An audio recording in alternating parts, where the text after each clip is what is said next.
Jesus chama os seus discípulos para orar. Os evangelistas, cada um conta uma história.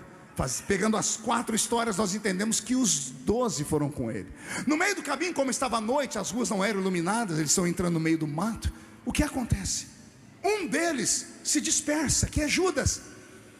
Judas esperou o momento para saber o lugar onde Jesus estaria e foi entregar Jesus, foi vender Jesus. Os outros 11 foram e chegaram na entrada do jardim. E a Bíblia diz que Jesus deixou ali 9 deles. E a um tiro de jogar uma pedra, um tiro de flecha, 28 metros, ele convidou 3 para estar com ele. O trio Parada Dura, os amigos mais chegados. E para aqueles que acham que Deus não faz acepção de pessoas, entender o texto bíblico errado. Deus não faz acepção para salvar. Para salvar, ele salva o grande, o pequeno, o gordo, o magro, o feio, o bonito, o branco, o negro, o asiático. Agora, para manter relacionamento, não é com qualquer um. Aí Jesus tem os seus chegados. Vou usar a linguagem lá do norte. Aí Jesus tem os seus xodós. Alguém conhece aqui xodó? Tem algum xodózinho de Jesus aqui? Se você não é um xodó de Jesus, a sua igreja tem um. Pode acreditar que toda igreja pentecostal tem um xodó. Geralmente é aquela criatura que só tem 2 dentes na boca.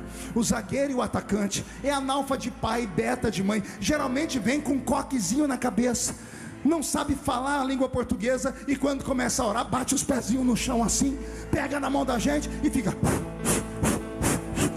Essas criaturas aí, esses são xodós de Deus. Não, pastor, esse povo me envergonha. Envergonha enquanto você tem saúde, envergonha enquanto a sua empresa está indo bem, envergonha enquanto você está todo pomposo. Mas quando as coisas começam a desandar, o advogado não resolve, o juiz não resolve, o político não resolve. Aí ó, você batendo a porta da irmãzinha do coque, ó, você falando: irmã Maria, ora por mim. E lá vai a irmã Maria: me dá aqui, meu filho. E ela ora, bate os pezinhos no chão, e a glória de Deus desce.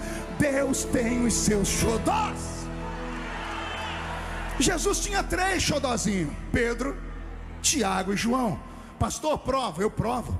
Quando Jesus foi receber a visitação na terra de Elias e Moisés, ele só levou 3 para o alto do monte da transfiguração, o monte Tabor. Qual o nome deles? Quando Jesus foi ressuscitar a filha de Jairo, uma criança, preste atenção, eu disse uma criança. Uma coisa é você estar no velório de um homem idoso, uma coisa é você estar no velório de uma pessoa de meia idade, outra coisa, completamente diferente, é o velório de uma criança. A morte nos assusta ali, porque é uma tragédia. Jesus, percebendo isso, ele parou na porta do quarto da menina, pediu para entrar quem eram os interessados, o pai e a mãe, e lá vem os 12. Jesus disse: os 12 não, só o meu trio Parada Dura. Quem entrou? Pedro, Tiago e João. Eles ficaram lá, por quê? Porque Jesus tinha uma confiança neles, porque eles, além de serem discípulos, eram íntimos, eram aqueles que perguntavam, eram aqueles curiosos, eram aqueles que hoje seriam chamados de fanáticos, desequilibrados, doidos, do reteté, do manto, do mistério, que as pessoas hoje fariam deles memes da internet, do TikTok, debochando da fé pentecostal. Eram isso, por isso eles eram assim. Pedro era esbaforido, Tiago e João tinham uma coragem fora do normal. Tiago e João dominaram a mãe. Olha só que eles dominaram a mãe deles, fizeram a janta numa casa e mandaram a mãe fazer a janta, falaram que Jesus gostava de comer. Jesus ficou satisfeito, aí foram no ouvido da mãe e disse: mãe, vai lá agora e faz o pedido. Ó, a cozinheira chegou: o senhor gostou da comida? Gostei, estava uma delícia. Posso fazer um pedido? Como é que você nega o pedido para a cozinheira? Qual é o pedido da senhora? Eu quero que quando entrar no seu reino, coloque um filho meu à esquerda e outro filho meu à direita. Jesus falou: calma, calma, o pedido é interessante, mas à esquerda fica os bodes. Eita, vou falar de novo. À esquerda fica os bodes e à direita fica as ovelhas. Fui eu que disse, não, foi Jesus que falou, está escrito lá na palavra. E aí depois disso Jesus falou: ó, o pedido é bom, mas não é desse jeito. Mas eu gostei, porque seus filhos são corajosos. Então Jesus tinha um trio que ele sempre revelava a eles. E agora, no momento mais doloroso dele, ele não chama os 12, ele deixa as 9 na entrada do jardim e chama 3 para estar perto dele. Qual é o nome dos 3, igreja? Bem alto. Aí Jesus faz uma confabulação. Imagina ele abraçando os 3, dizendo assim: não se assustem, mas hoje eu preciso que vocês orem por mim. Não mexe com seu coração.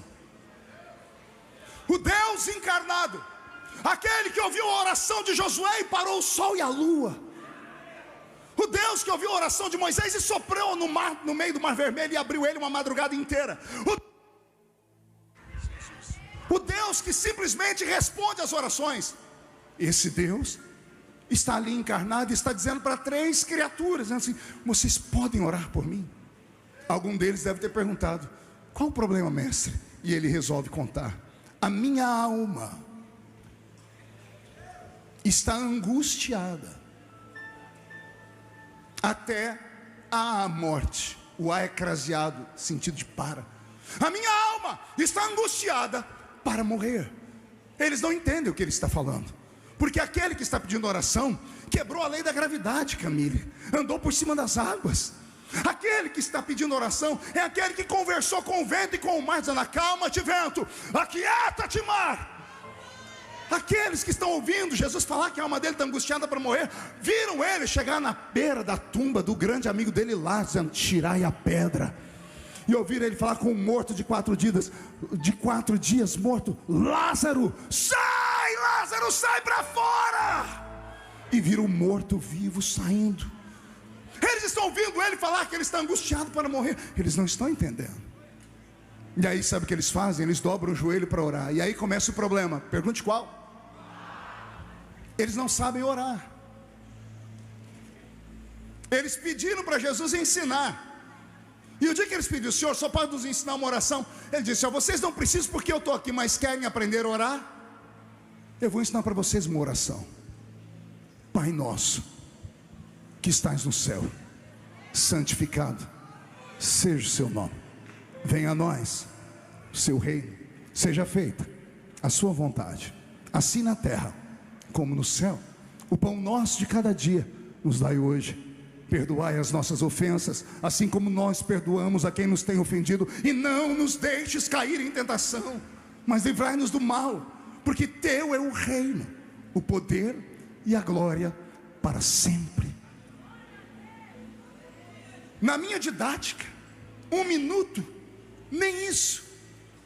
A oração que eles sabem é o Pai Nosso. Então os 3 dobram o joelho, juntam as mãos e começam a orar. 1 minuto, faz-se silêncio no jardim.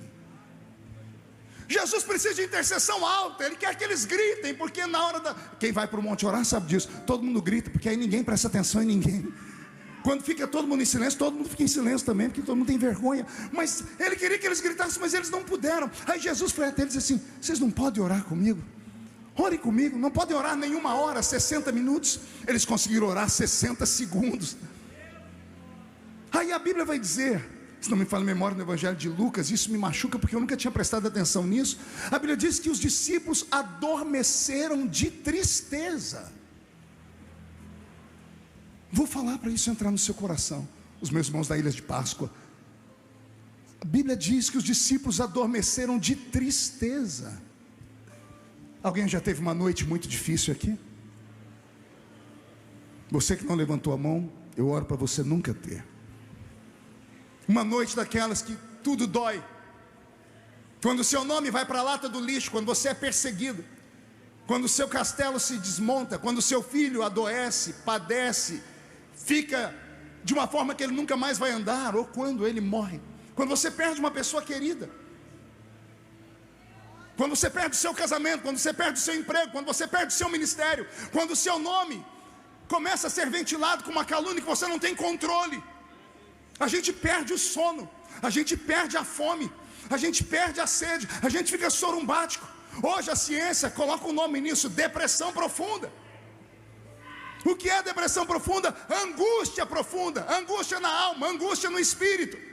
Não tem remédio que vai na alma e no espírito criado pela mão do homem. Não, pastor, eu vou lá, o médico, o psiquiatra deu Rivotril, Lexotan. Sim, são venenos, que eu costumo dizer, né? A diferença entre a dose, entre o remédio e o veneno está na dosagem. Por isso que a gente tem que tomar de pouquinho. Aquilo mexe com a sua adrenalina, com a sua endorfina e te põe de pé. Mas quando passa o efeito do remédio, você tem que tomar de novo, senão você cai em depressão de novo. Por quê? Porque não tem cura. Eu disse que não tem cura criada pelo homem, mas há uma cura estabelecida na palavra. A Bíblia diz: porque a palavra de Deus é viva e eficaz, é como uma espada aguda de 2 fios, que vai na divisão da alma e do espírito. A medicina pode amenizar, mas a palavra de Deus pode curar a depressão, pode curar a síndrome do pânico. E pessoas assim acabam adormecendo de tristeza. A pessoa não dorme, ela desmaia. E quando acorda, já acorda pensando no problema. Os discípulos adormeceram de tristeza, porque não conseguiram ajudar aquele que mudou a vida deles, aquele que deu tudo para eles, aquele que deu um norte para eles, aquele que pegou um Pedro que afundava nas águas, depois deu para ele a chave da igreja, aquele que pegou um João, um pescador comum, e disse: você se tornará meu melhor amigo. Ele deu tudo para eles, e agora ele pede para eles orar com eles. Eles não dão conta, porque eles não conseguem entender o que é que está acontecendo. De repente Jesus se levanta, vai até eles, percebe que eles estão em silêncio, dormindo. Então ele volta para o jardim. Ele entra dentro do jardim e começa ali uma angústia profunda. A angústia que ele está sentindo é tão profunda, que eu imagino o jardim em silêncio. Muitas vezes eu preguei dizendo que dentro do jardim, Deus e o diabo fizeram um pacto. Deus não iria ajudá-lo e o diabo não iria atormentá-lo. Mas como o diabo não cumpre promessa, o diabo atormentou Jesus lá no jardim, ao ponto de Jesus se desesperar. Ele se desesperou tanto que o médico Lucas, e é o único que conta essa história, diz que Jesus suou gotas de sangue. A ciência chama isso de hematitrose. É assim, Camille? Hematitrose. Aí está a minha médica. Então, é isso. Jesus começou a suar gotas de sangue. Eu parei um tempo para estudar como é que uma pessoa pode suar gota de sangue, porque eu nunca vi ninguém suar. A ciência diz que é possível. É raro, mas é possível. Sabe o que acontece? Acontece quando a pessoa está com uma pressão moral interna, quando ela está sendo cobrada demais, ou quando ela está com um medo extremamente profundo, ou quando ela está dentro de um buraco que ela não consegue ver a saída. O corpo todo acelera, desestabiliza, e aí as pessoas geralmente têm um infarto do miocárdio. A pressão é tão grande que ela tem um infarto no miocárdio. O coração começa a bombear sangue para todo o corpo, e a pessoa daqui a pouco não consegue, o coração, bum, explode, ou quase isso. Era para Jesus ter tido ali o infarto no miocárdio, mas ele não podia. Pergunte por quê? Toda criatura que tem um infarto no miocárdio, o sangue coagula nas veias. Ao coagular, ele deixa de estar no estado líquido e não pode ser derramado. E a Bíblia diz: sem derramamento de sangue não há perdão de pecados. Você não entendeu, né? Para isso eu estou aqui para te ensinar. Se Jesus tivesse tido um infarto no miocárdio, o coração dele explodido, pronto, ele morreu. É morte fulminante. Não teria sofrido, não teria dores, teria morrido, mas não teria sofrido. Mas nós não teríamos o sangue derramado. Jesus estava proibido de ter um infarto no miocárdio. Como o infarto no miocárdio não funcionou, às vezes começa a pulsar o sangue, porque ele está com a adrenalina mil, ele está apavorado, ele está angustiado, o corpo começa a transpirar, os poros se abrem, o sangue vai para as diminutas veias aqui da cabeça. E era para Jesus ter tido um derrame cerebral. As veias pequenas poderiam ter inchado e explodido. E se Jesus tivesse tido, pastor Zilmar, um derrame cerebral, a morte também seria instantânea, e ele não teria sofrido. Quando eu li tudo isso, eu chorei, gritei, falei: por que o Senhor não escolheu esse tipo de morte? Nós saberíamos que o Senhor agonizou pela nossa vida. Mas ele me disse: eu tinha que derramar o meu sangue. A minha morte não podia ser indolor. Eu teria que carregar isso para poder mostrar ao meu Pai que eu amei a raça humana, e para mostrar o tamanho do amor dele, porque Deus amou o mundo de tal maneira que entregou o seu único filho para morrer por todos nós na cruz do Calvário. Quem foi alcançado pela morte da cruz? Como Jesus não teve infarto no miocárdio nem derrame cerebral, o sangue tinha que sair por algum lugar. As veias sudoríparas começaram a abrir, e por onde, ou as glândulas sudoríparas começaram a se expandir, por onde saiu o suor, as veias dele trincaram e o sangue começou a sair por ali. E quando Jesus passou a mão sobre a sua testa e viu o sangue, Lucas diz que o sangue se tornava em gotas que caíam no chão. Ele ficou encharcado de sangue. A gente sempre fala do sangue do Calvário, Albert, mas houve o sangue do Getsemane. A gente se esquece desse. Esse foi o mais agonizante. Quando Jesus passou a mão e viu aquilo, ele desesperou e deu um grito. Pergunte qual? Se for possível, passa de mim este cálice. Aleluia. E há uma vírgula ali. Eu amo essa vírgula. A vírgula nos é ensinado na escola, que é colocado numa frase. Quando a gente está lendo muito rápido, a gente precisa parar para respirar, para continuar a falar. Aquela vírgula ali, se for possível, passa de mim este cálice. Jesus colocou uma vírgula e ele respirou. Quando ele respirou, o cérebro dele oxigenou. Ao oxigenar, por um momento, o desespero foi embora e as janelas da inteligência se abriram. E Jesus se lembrou, pergunte do quê? Que ele também era Deus. Ele estava sofrendo porque ele sentiu antes da hora todo o peso que viria sobre ele. Ele sentiu a dor dos pregos antes da hora. Ele sentiu a dor das chibatadas antes da hora. Ele sentiu todas as dores possíveis antes da hora, porque ele, como Deus, tinha acesso ao futuro. Por isso o corpo humano dele se desestabilizou. E então ele grita: se for possível, passa de mim este cálice. Ele está dizendo: Pai, tem outro jeito? O pai não respondeu. Era a maneira do pai dizer: a escolha é sua, quer morrer por eles? Tudo bem, se não quer, vem para cá, eu te trago para o céu. Mas o pai não respondeu. Então Jesus respirou, e quando ele respirou, a mente dele oxigenou. Ele disse: calma aí, se eu vi as dores, se eu vi a cruz, deixa eu ver o que tem depois da cruz. Eu imagino ele puxando a cruz para um lado e olhando. E o que foi que ele viu, pastor? Ele viu o 41º Congresso dos Gideões Missionários da Última Hora. Ele viu você assentado aí nessas regiões celestiais. Ele viu esse púlpito tomado por pessoas que já estão com os olhos inchados, chorando.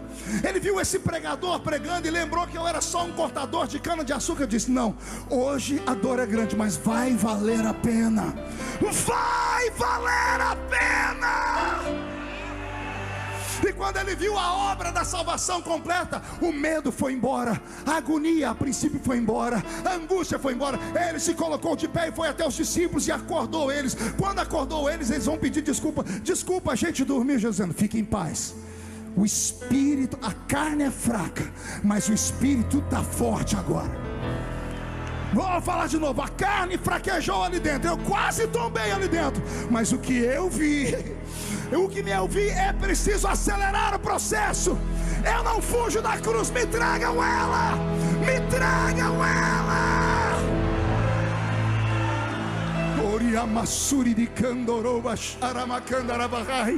Eu sinto a presença do Nazareno aqui. Eu queria ouvir só um grito maior, para que todo o Brasil soubesse que estamos aqui ouvindo a mensagem da cruz debaixo de gritos de glórias.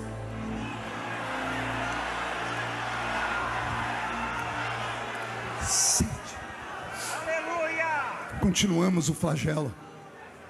Aleluia. Os discípulos se levantam, eles escutam um barulho. Não sei se vinha da esquerda ou da direita, mas eles olharam para um barulho. E vem uma turba, vem uma multidão de homens, guiados pelo Iscariotes. O Iscariotes dá um beijo em Jesus. E ao invés de Jesus amaldiçoá-lo, ao invés de Jesus mandá-lo embora, Jesus segura o Iscariotes e diz assim para ele: amigo, o que tem que fazer, faz rápido. Jesus não era hipócrita. Ele estava dando uma senha para Judas: não faz o que você está pensando em fazer daqui a pouco. Está tudo bem. Alguém tinha que fazer, e esse alguém foi você. Era Jesus dizendo: Judas, não faz besteira, você continua sendo meu amigo. Você me traiu, mas você continua sendo meu amigo. Esse seu beijo será conhecido no mundo inteiro como o beijo da traição, mas você continua sendo meu amigo. Judas não entendeu. Prenderam Jesus naquela hora, espancaram Jesus, esbofetearam ele, colocaram grilhões nas suas mãos. Alguém perguntou: tu és Jesus? Ele disse: sou eu. Com uma única palavra ele jogou todo mundo pelo chão. Aí vamos entender porque os soldados romanos apertaram com ele, porque Jesus humilhou uma turma de homens. Caíram todos pelo chão. Era para Jesus ter corrido, mas Jesus ficou em pé esperando eles levantar. Levantem, vocês vieram me pregar? Sou eu, pode me prender. Pedro falou: é agora que a gente se revolta? Arrumou uma espada, arrancou a orelha de um soldado. Jesus teve que consertar aquele problema. Foi lá, catou a orelha, botou a orelha no lugar, dizendo: Pedro, se eu quisesse eu oraria, e Deus meu Pai me mandaria legiões de anjos aqui para me socorrer. É necessário que aconteça o que vai acontecer daqui em diante. Começaram a arrastar Jesus, começaram a levar Jesus para a presença do Caifás, que é o sacerdote. Do lado dele, Anás, que é o seu genro, uma família sacerdotal. Eles tinham inveja de Jesus. Eles não queriam Jesus. Eles mataram Jesus porque eles não suportavam ver o brilho dele. Eles tinham inveja de como ele pregava. Eles tinham inveja de como ele ensinava.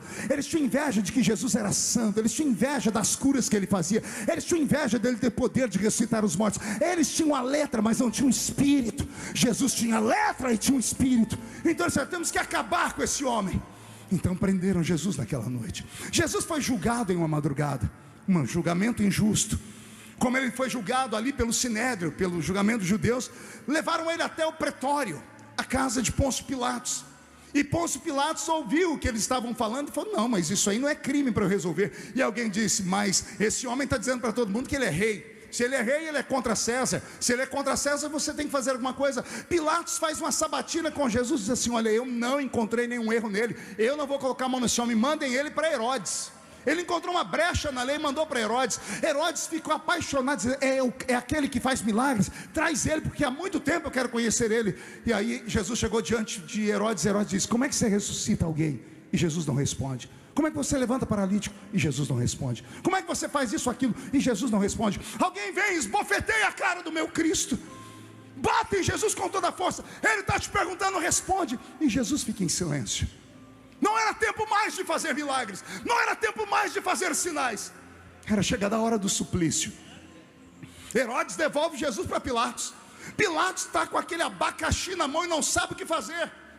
Então ele tenta mais uma vez amenizar, dizendo assim: o que ele cometeu não é para a morte. Eu vou dar aqui um cala-boca nesses judeus. Eu vou torturar ele um pouquinho.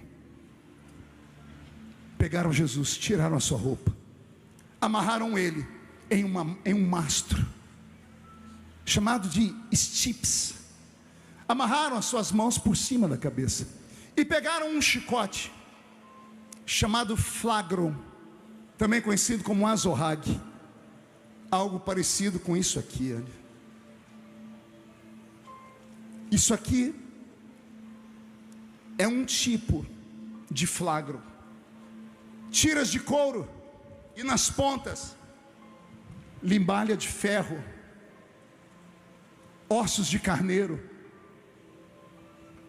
Colocaram Jesus de costas e deram nele 39 chibatadas menos uma. Com isso aqui. Cadê a madeira? Traz aqui, coloque aqui no chão para mim. Isso aqui é um pedaço de pau, uma madeira pesada. Se puderem filmar para todo mundo assistir. Ou você vai ter que sair da frente. Obrigado. Filme ali. O flagrum, ele podia ter 3, 7 e até 12 tiras. E o carrasco batia com a mesma intensidade no mesmo lugar, dessa forma.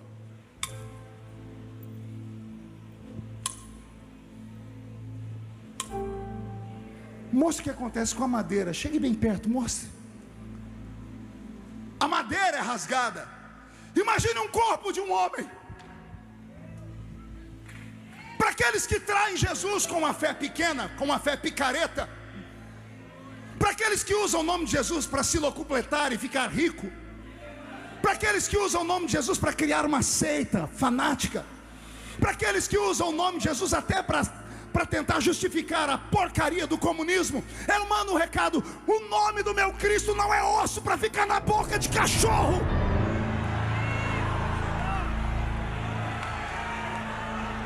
O sofrimento dele foi real. 39 chibatadas. Faz o cálculo.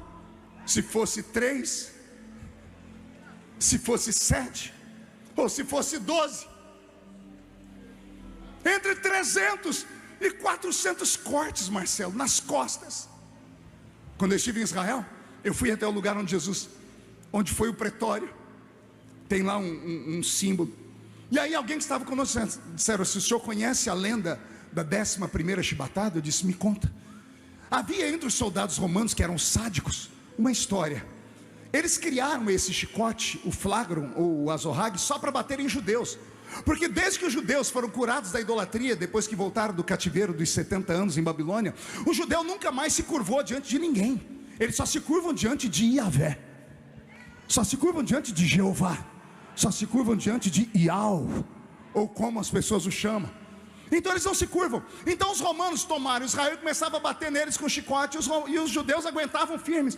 Eles criaram um método para fazer o judeu se curvar. E qual foi o método? Essa porcaria desse chicote, porque cada chibatada valia por 7 ou por 12, não tinha quem aguentava.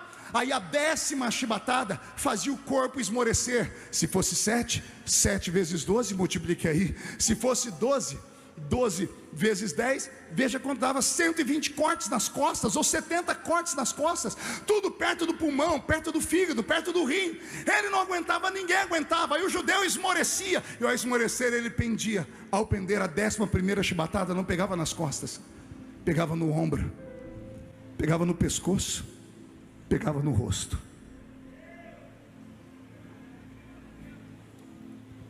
Aquele filme do Mel Gibson, que parece uma carnificina, é real.